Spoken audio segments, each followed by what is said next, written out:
ಶ್ರೀ ಗುರುಭ್ಯೋ ನಮಃ. ಶ್ರೀಕೃಷ್ಣಾಯ ನಮಃ. ಎಲ್ಲರಿಗೂ ನಮಸ್ಕಾರ.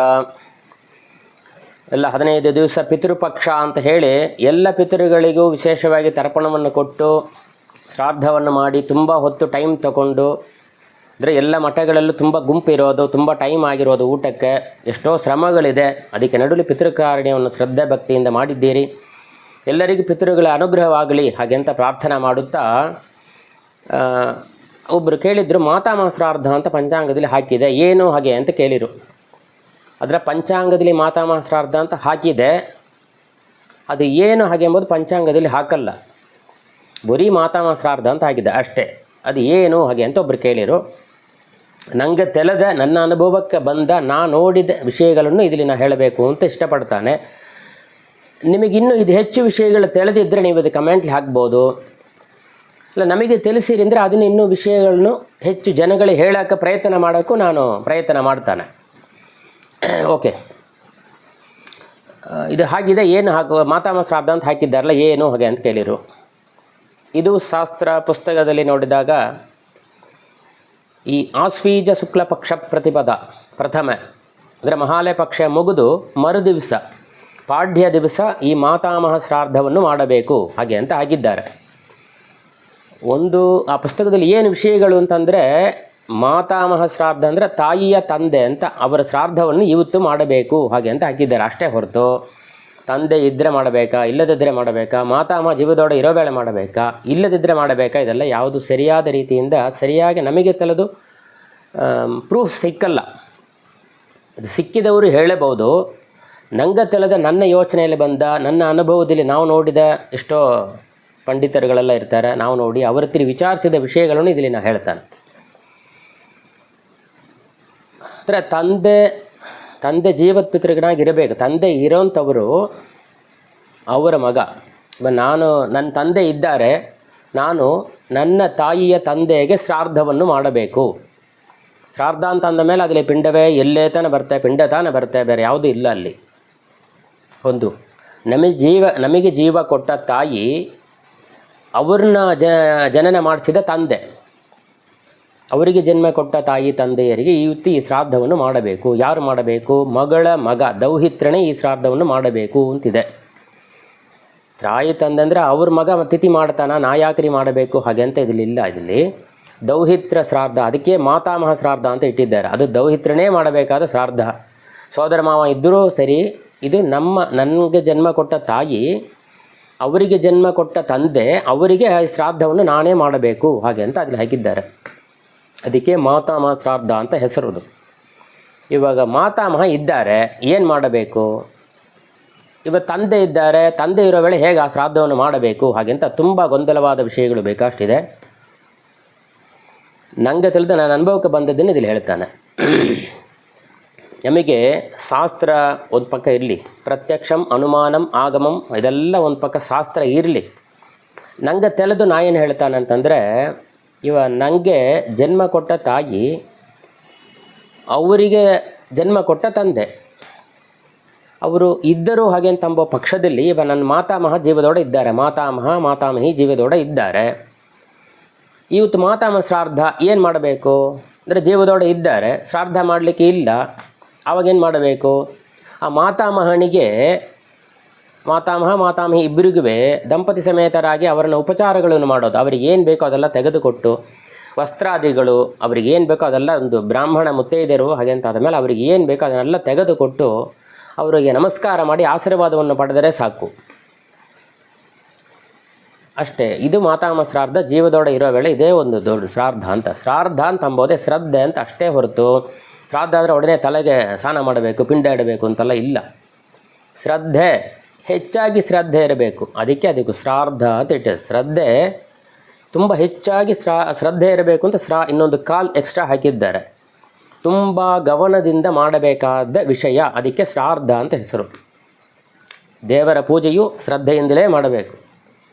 ಆದರೂ ಏನು ಪೂಜೆ, ಯಾವುದೇ ದೇವರ ಕಾರ್ಯವನ್ನು ಮಾಡಿರೋ ಸ್ವಲ್ಪ ವ್ಯತ್ಯಾಸ ಇದ್ದರೂ ದೇವರು ತಗೊತಾನ. ಆದರೆ ಶ್ರಾದ್ದದಲ್ಲಿ ಹಾಗೆ ಇಲ್ಲ, ತುಂಬ ಗಮನದಿಂದ ಮಾಡಬೇಕು ಹಾಗೆ ಅಂತ ಅದಕ್ಕೆ ಇನ್ನೊಂದು ಕಾಲ್ ಎಕ್ಸ್ಟ್ರಾ ಹಾಕಿ ಶ್ರಾದ್ದ ಅಂತ ಇಟ್ಟಿದ್ದಾರೆ. ಹಾಗೆ ಮಾತಾಮಹ ಮಾತಾಮಹಿ ಇದ್ದರು ಅಂದರೆ ಅವರಿಗೆ ಉಪಚಾರಗಳನ್ನು ಮಾಡಿ ಅವರ ಆಶೀರ್ವಾದವನ್ನು ಇವತ್ತು ವಿಶೇಷವಾಗಿ ಪಡೆದುಕೊಳ್ಳ್ರಿ, ಅದೇ ಸಂತೋಷ. ಇವತ್ತು ತಂದೆ ಇದ್ದಾರೆ, ಮಾತಾಮಹ ಇಲ್ಲ, ಈ ಶಾಸ್ತ್ರ ಇದೆಲ್ಲ ನಮಗೆ ಈ ಗೊಂದೆಗಳೆಲ್ಲ ಬೇಕಾದ್ದಿಲ್ಲ. ಇವಾಗ ನನ್ನ ತಾಯಿ ಬಲ ತೊಡಿಸಿದ ಮೇಲೆ ಅವರ ತಾಯಿ ಮನೆಗೆ ಹೋಗ್ತಾರೆ.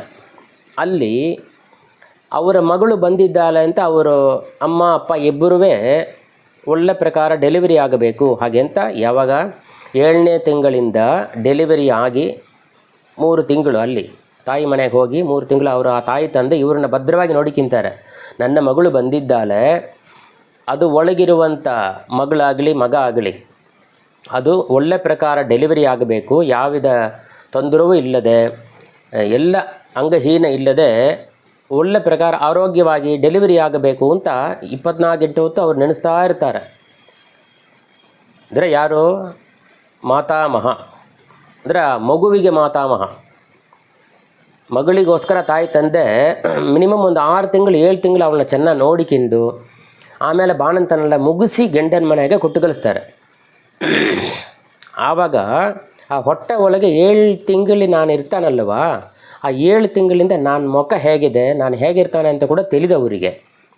ಹಾಗೆ ಇರುವ ಪಕ್ಷದಲ್ಲಿ ನನಗೋಸ್ಕರ ಅವರು ನನ್ನ ನೋಡಿದ್ದೇ ಇಲ್ಲ, ಆದರೆ ಒಳ್ಳೆ ಪ್ರಕಾರ ಹುಟ್ಟಿ ಬರಬೇಕಲ್ಲ, ಆರೋಗ್ಯವಾಗಿರಬೇಕಲ್ಲ ಅಂತ ನಾವು ಒಳಗಿರೋ ವೇಳೆ ನನ್ನೆಷ್ಟು ದೂರ ನೆನೆಸಿ 6 ತಿಂಗಳು 7 ತಿಂಗಳು ಅವರು ಕಷ್ಟಪಟ್ಟು ಅವ್ರು ಎಷ್ಟು ದೂರ ನಮಗೆ ಔಷಧ ತೆಗೆದುಕೊಟ್ಟು ಮಾಡಿ 6 ತಿಂಗಳು ಭದ್ರವಾಗಿ ನೋಡಿಕಿಂತಾರೆ. ನನ್ನ ಅಮ್ಮನ ಎಷ್ಟು ಚೆನ್ನಾಗಿ ನೋಡಿಕಿಂತಾರಲ್ಲ, ನಾವು ಒಳ್ಳೆ ಪ್ರಕಾರ ಡೆಲಿವರಿ ಆಗಬೇಕು ಅಂತ ನನ್ನ ಅಮ್ಮನ ಅವ್ರು ನೋಡಿಕಿಂತಾರೆ. ಅದಕ್ಕೆ ಋಣ ನೋಡಿ, ಯಾವಾಗಿಂದ ನಮಗೆ ಋಣ ಇದೆ. ನಾವು ಹುಟ್ಟಕ್ಕೆ ಮುಂಚೆ ಎಷ್ಟು ಋಣ ಅವ್ರ ಹತ್ರ ತೊಗೊಂಡು ನಾವು ಹುಟ್ಟುತ್ತೇವೆ. ಆ ಋಣ ತೀರಿಸುವ ಸಂದರ್ಭ ಯಾವುದು ಅಂತಂದರೆ ಈ ಮಾತಾಮಹ ಶ್ರಾದ್ದ ಮಾಡೋ ದಿವಸವೇ. ಮಾತಾಮಹ ಇದ್ದರೆ ಅವರಿಗೆ ಉಪಚಾರವನ್ನು ಮಾಡಿ ವಸ್ತ್ರಗಳು ತೆಗೆದುಕೊಟ್ಟು ಅವರ ಆಶೀರ್ವಾದ ಪಡೆಯಿರಿ, ಮನಸ್ಸಿಗೆ ಸಂತೋಷಪಡಿಸಿರಿ. ಮಾತಾಮಹ ಇಲ್ಲ ಅಂತಂದರೆ ತಂದೆ ಇದ್ದಾರೆಯಾ, ಅದೇ ಏಜಲ್ಲಿರೋ ತಂದೆ ಇರೋ ವೇಳೆ ಶ್ರಾದ್ದ ಮಾಡೋಕ್ಕಿಲ್ಲಪ್ಪ ಹಾಗೆ ಅಂತ ಹೇಳೋ ಪಕ್ಷದಲ್ಲಿ ಮಾತಾಮಹ ವಯಸ್ಸಾದ ಒಂದು ದಂಪತಿಯರಿಗೆ ವಸ್ತ್ರಾದಿಗಳು ಕೊಟ್ಟು ಬ್ರಾಹ್ಮಣರು ಊಟ ಹಾಕಿ ದಕ್ಷಿಣೆ ಕೊಟ್ಟು ನಮಸ್ಕಾರ ಮಾಡಿ ಆಶೀರ್ವಾದವನ್ನು ಪಡೆಯಿರಿ, ಅದೇ ಮಾತಾಮಹ ಶ್ರಾದ್ದವಾಗುತ್ತೆ. ಇನ್ನು ತಂದೆ ಇಲ್ಲವಾ, ಧಾರಾಳವಾಗಿ ಮಾತಾಮಹ ಶ್ರಾದ್ದ ವಿಶೇಷವಾಗಿ ಮಾಡಿರಿ. ಯಾಕೆ ಮಾಡಿಕೊಡುದು ಅಂದರೆ ನೋಡಿರಿ, 7ನೇ ತಿಂಗಳಿಂದ ನಾವು ಅವ್ರ ಹತ್ರ ಋಣನ ತೊಗೊತಾ ಇರ್ತೇವೆ. ಹುಟ್ಟಿ ಬಂದು ಅದಕ್ಕೂ ಮೇಲೆ 3-4 ತಿಂಗಳು ನೋಡಿಕಿಂತಾರೆ. ಆಮೇಲೆ ಒಂದೊಂದು ಸಲ ಹೋಗೋ ಬೇಳೆಲ್ಲ ಭದ್ರವಾಗಿ ನೋಡಿಕಿಂತಾರೆ ನಮ್ಮನ್ನು. ಇಷ್ಟು ಹುಟ್ಟಾಕ ಮುಂಚಿಂದ ಇಷ್ಟು ಋಣನ ತೊಗೊಂಡು ಹುಟ್ಟುತ್ತಾವಲ್ಲ, ಒಂದು ದಿವಸ ಅವರಿಗೆ ಶ್ರಾದ್ದ ಮಾಡೋದ್ರಿಂದ ಏನು ದೊಡ್ಡ ಶ್ರಾದ್ದ ಮಾಡೋದ್ರಿಂದ ಏನು ನರಕಕ್ಕೆ ಹೋಗ್ತಾವೆ ಹಾಗಂತೆಲ್ಲ ಒಂದೂ ಇಲ್ಲ, ಧಾರಾಳವಾಗಿ ಮಾಡಬಹುದು. ಇನ್ನು ಮತ್ತು ಪಿತೃ ಕಾರ್ಯ ಅಂತ ಹೇಳೋ ವೇಳೆ ನಮಗೆ ಒಂದು ದಿವಸ ಎಕ್ಸ್ಟ್ರಾ ಶ್ರಾದ್ದ ಮಾಡಿ ಅಂದರೆ ಒಂದು ಪುಣ್ಯತಾನ ಬರ್ತೇ ಹೊರತು ಅದರಿಂದ ಪಾಪ ಬರೋದಿಲ್ಲ. ಶ್ರಾದ್ದಗಳು ಎಷ್ಟು ಬೇಕಾದ್ರೆ ಮಾಡಬಹುದು. ಕ್ಷೇತ್ರಕ್ಕೆ ಹೋಗೋ ವೇಳೆ ಯಾವತ್ತು ಅಲ್ಲಿ ಕ್ಷೇತ್ರದಲ್ಲಿ ಇರ್ತಾವೆಯೋ ಆವತ್ತೇ ಶ್ರಾದ್ದ ಮಾಡಬೇಕು. ಅಂದರೆ ಇವತ್ತು ಒಂದು ಇಲ್ಲ, ಚಿಕ್ಕ ಎಕ್ಸಾಂಪಲ್ ಏನಂದರೆ ಇವತ್ತು 15 ದಿವಸವೂ ತರ್ಪಣ ಕೊಟ್ಟಿದ್ದೇವೆ ಮಾತಾಮಹಿ, ಅದರಿಂದ ಶ್ರಾದ್ದ ಮಾಡಬೇಕಾದ ಅವಶ್ಯ ಇಲ್ಲ. ಮಾಡಬೇಡವಾ ಹಾಗೆ ಅಂತಂದರೆ ಧಾರಾಳವಾಗಿ ಮಾಡಬೇಕು. ಇದು ಏನು ಪಿತೃಕಾರ್ಯ ಎಷ್ಟು ಮಾಡಿರೂ ನಮಗೆ ಋಣ ತೀರಿಸೋ ಸಂದರ್ಭವೇ ಹೊರತು ಬೇರೆ ಏನಿಲ್ಲ.